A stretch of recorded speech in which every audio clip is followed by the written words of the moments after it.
Bienvenidos a la casa del Señor. En esta mañana vamos a compartir una meditación en el libro de Lucas, Evangelio de Lucas.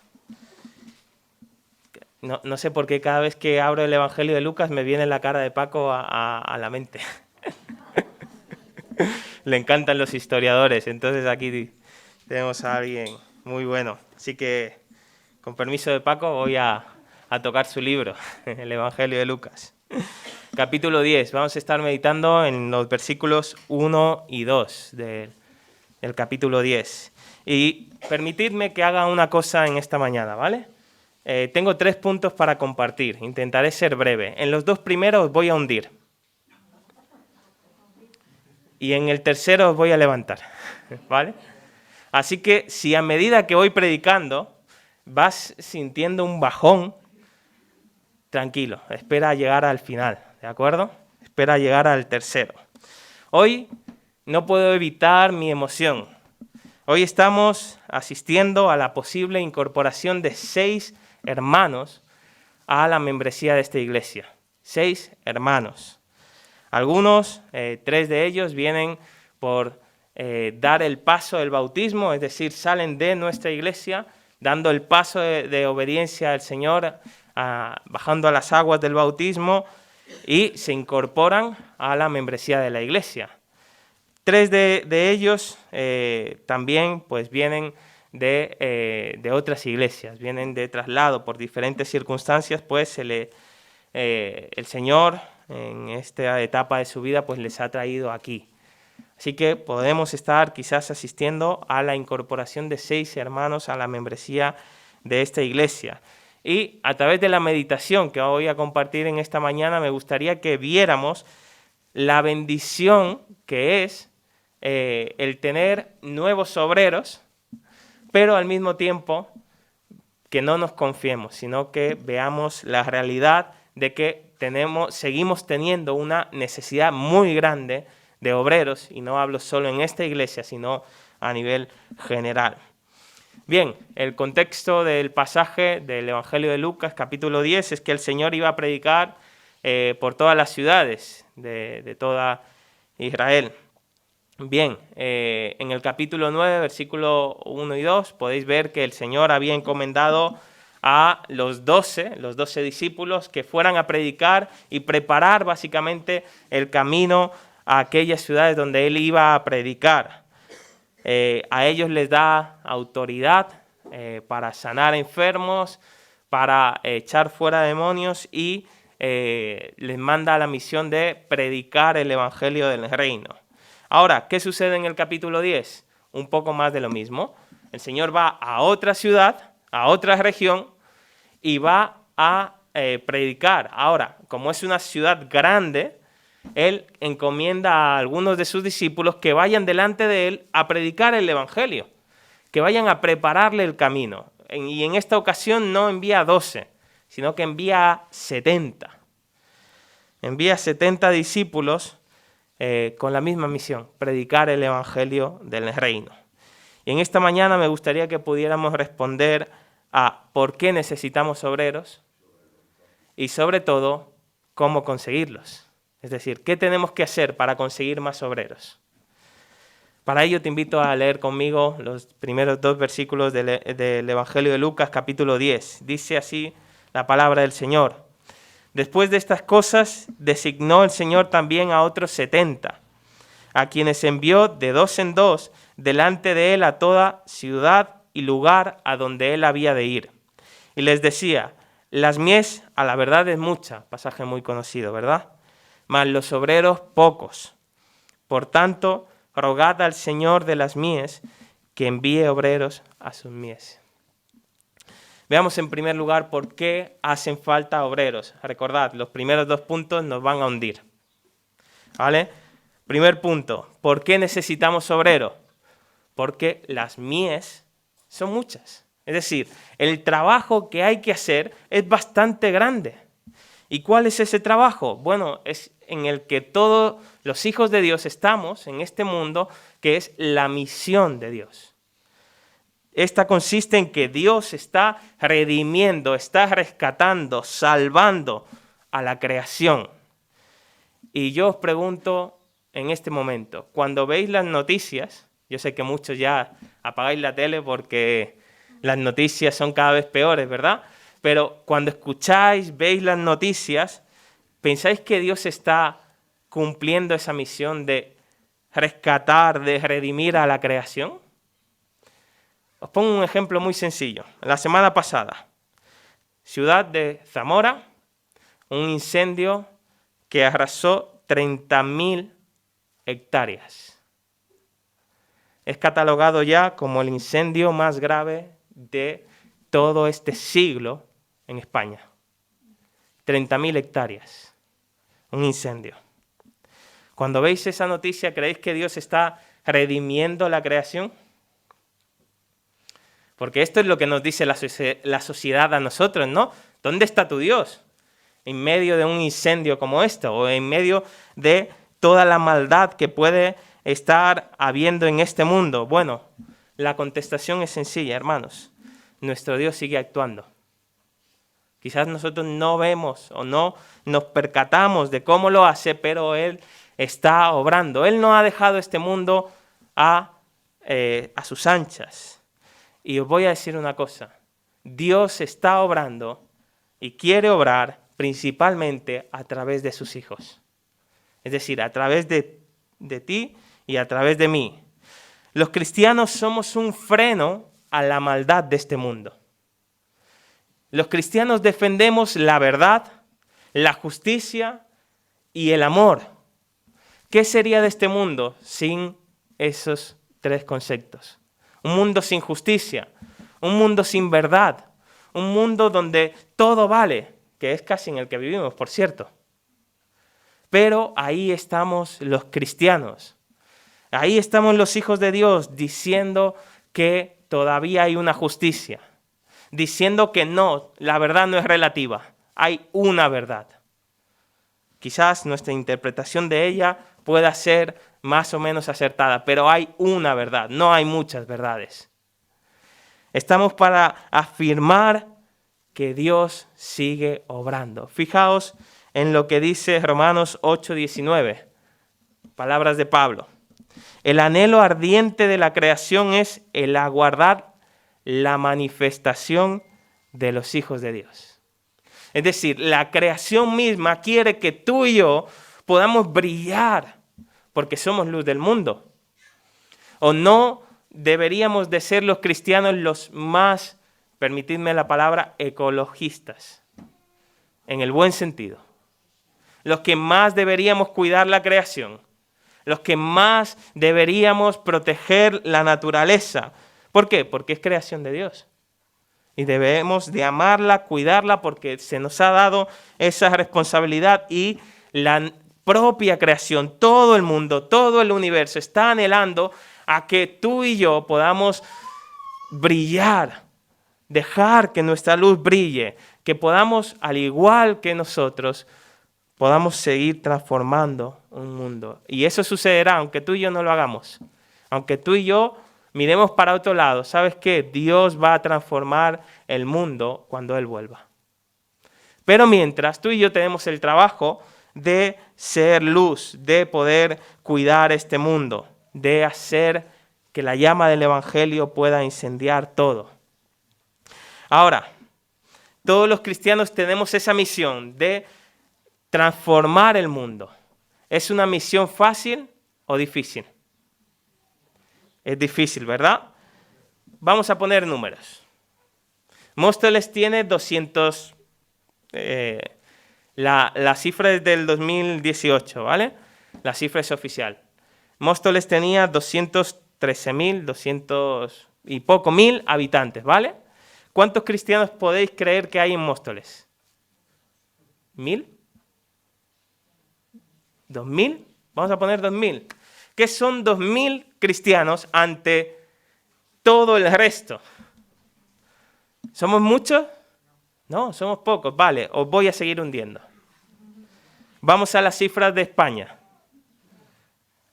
47, 45, 50, entre 45 y 50 millones de habitantes.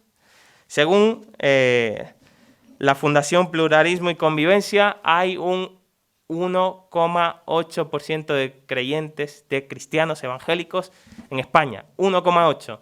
Ferede puede ampliar esa cifra un poco más, pero vamos a poner en el mejor de los casos, 5% de cristianos. ¿Qué son el 5% ante el 95%?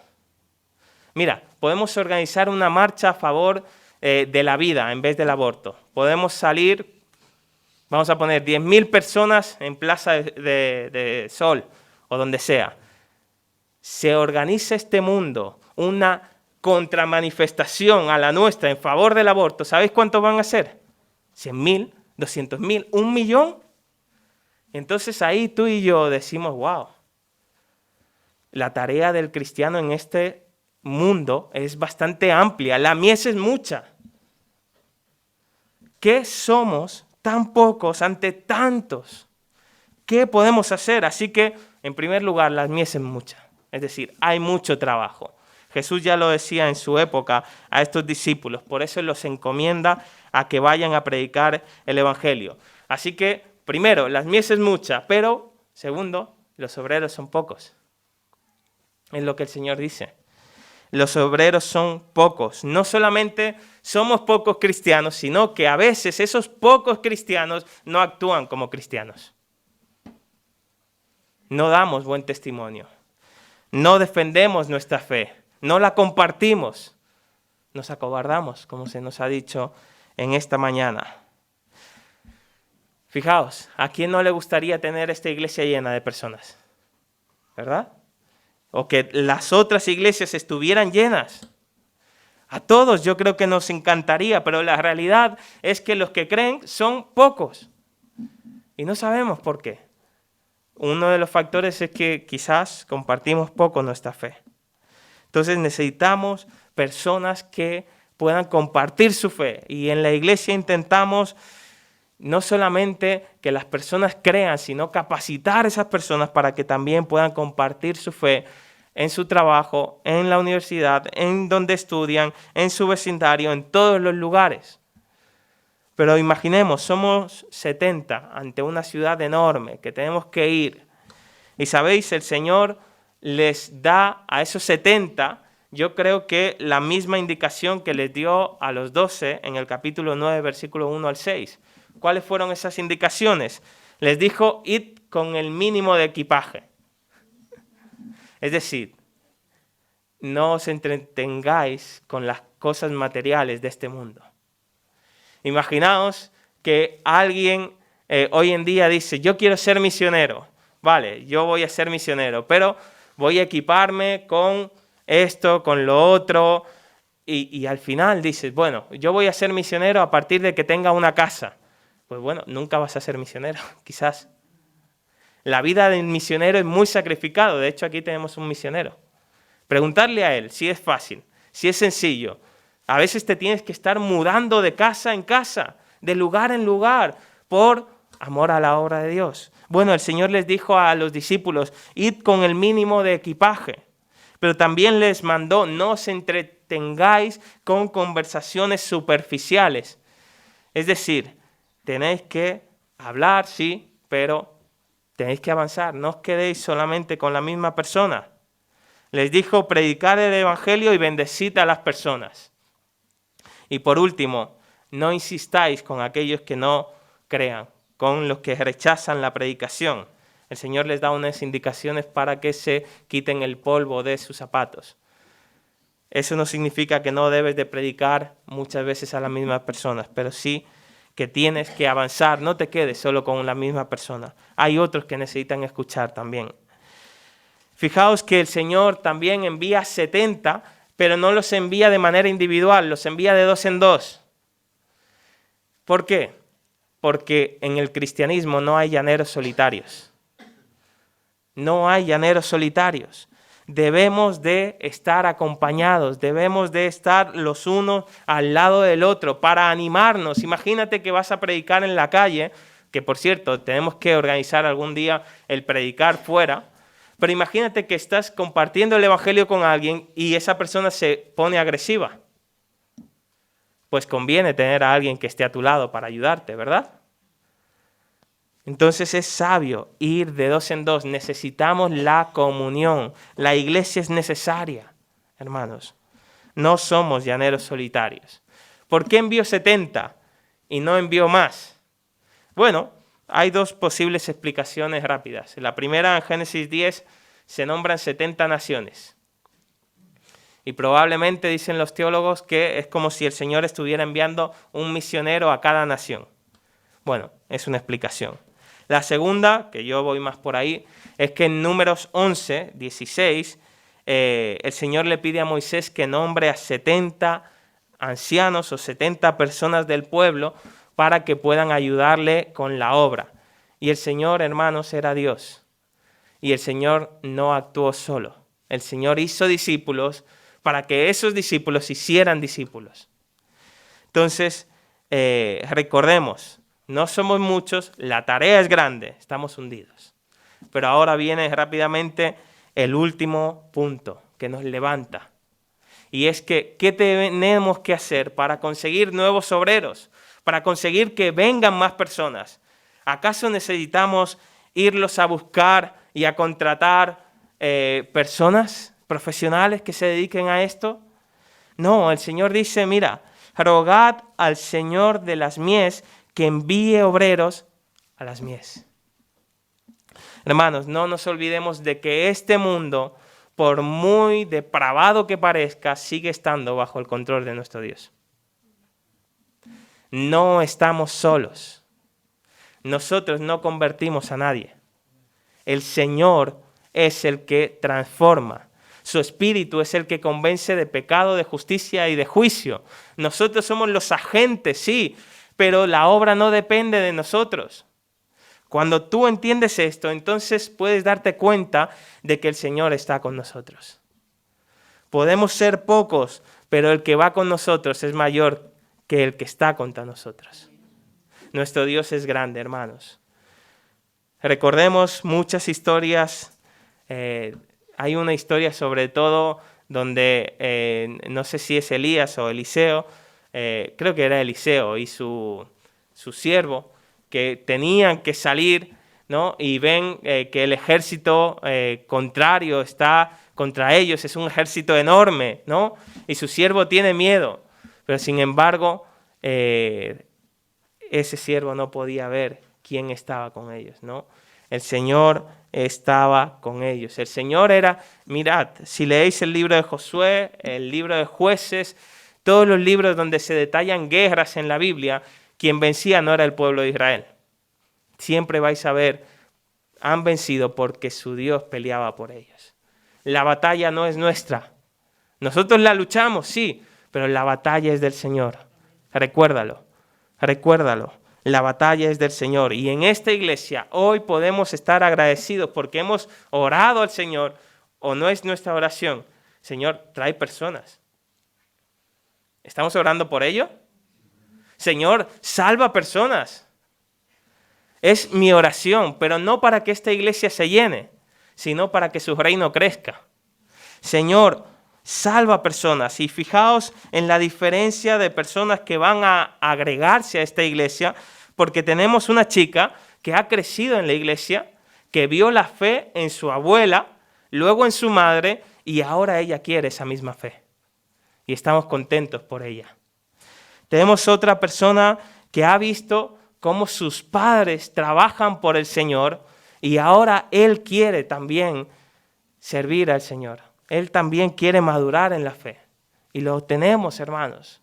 Tenemos personas que vienen de otras iglesias que han visto o han vivido la fe desde maneras diferentes, pero qué bueno es poder conocerles, poder servir junto a ellos. Necesitamos refuerzos.